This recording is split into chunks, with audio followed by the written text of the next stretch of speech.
Stop trying to get your student section to promote all sports. It's the quickest way you will limit your growth and actually kill your student section. My name is Brandon Kaiser, founder and CEO of Biggest Fan. We help schools create the ultimate student section experience. When I was a student at Grand Canyon University, I had the opportunity as the first student section leader to build the GCU Havocs from nothing to what it is today, going from just a few students to 2,500 students, standing and engaged every single game. In my senior year, SB Nation dubbed it the biggest party in college basketball. What was our secret sauce? Well, we just focused on one sport.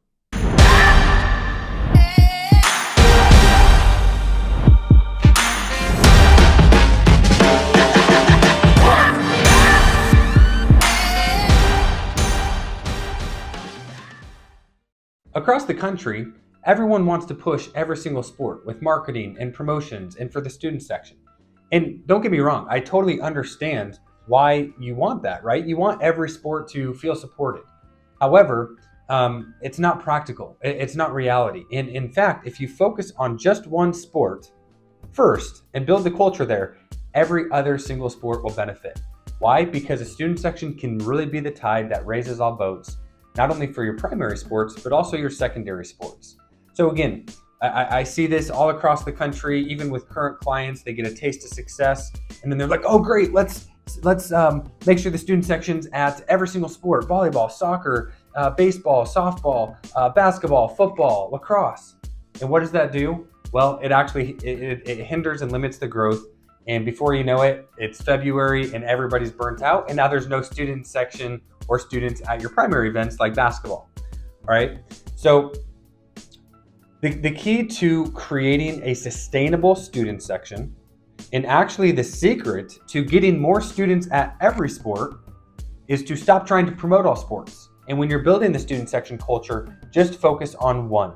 Now, basketball is the golden goose for student sections. It just is what it is. And then football is a close second, right? Football is just a little bit harder because it's a longer game, right? It's less fluid. It's harder to maintain that energy throughout the game.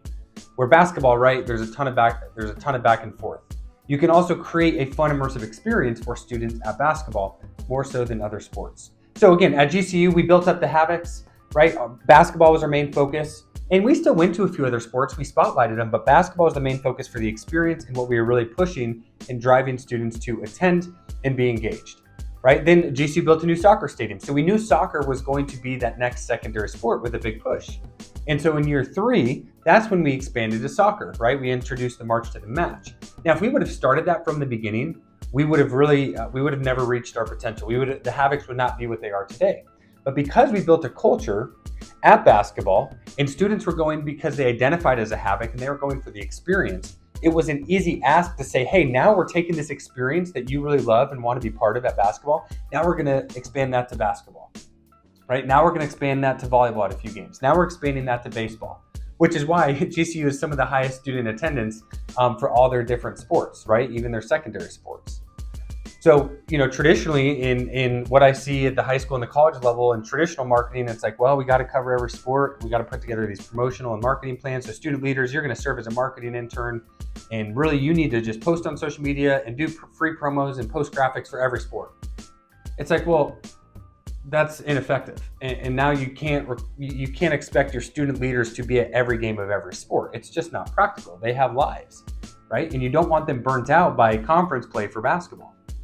So you need to be strategic on how you expand to other sports. So I'm going to give you kind of a 3-step method, right? The first, focus on one sport and build the culture and the experience there for 1 to 2 years. So I'm going to suggest basketball. Really focus on basketball. You build up the student section, you get students there, you start building a brand and an identity surrounding that, right? You make the experience fun. Okay. Once you feel like you have enough demand there and people know what the student section is, they identify it. Hey, if I go to a game, I'm part of the student section. The experience is fun, right? Then what we want to do is we want to spotlight a few of the other sports. So we call these like spotlight events. So, what that looks like in the fall is, hey, we're going to pick maybe 3 or 4 volleyball games or 3 or 4 soccer games or 3 or 4 baseball games in the spring. And what we're going to do is we're going to treat the marketing the same as we would for basketball. And it's like all hands on deck, which means for those spotlight games, right, we're pushing, we're marketing those games, all the leaders are showing up, and we want leaders to be there. We're going to be engaged. We're going to be rowdy the whole time, right? Once you do that and you kind of build that culture and people now get exposed, now you're going to have kind of some core followers who really like going to volleyball games and soccer games. So then after that, maybe, year 3 or 4, then you can expand to every sport, or excuse me, you can have you can rotate leaders for those secondary sports to be at every game, but it's not necessarily all hands on deck, right? So now you've got all hands on deck for, let's say, football and basketball. Then you get to this the phase where you're spotlighting a few different sports, and then that third stage is you're spotlighting those secondary sports, and you're doing all-out pushes for a few of those spotlight games. And then in the meantime, you just have a couple leaders maybe go to the rest of the games. It's a lot more low-key, and then their job is to engage whatever students are there and to make it fun and rowdy. And I promise you, if you just focus on one sport and building up the culture, the brand, the identity, and the experience, guess what? It's going to be an automatic waterfall and trickle effect into other sports. I've seen it firsthand, and I know this because, again, so many schools focus on all sports, and now they have a bad student section at all of them. Not even their primary golden goose sport has a great student section. So that is why you need to stop promoting all sports. I know it's counterintuitive, but again, we saw it work at the Havocs, the biggest party in college basketball. We see it across the country, and just try it, right?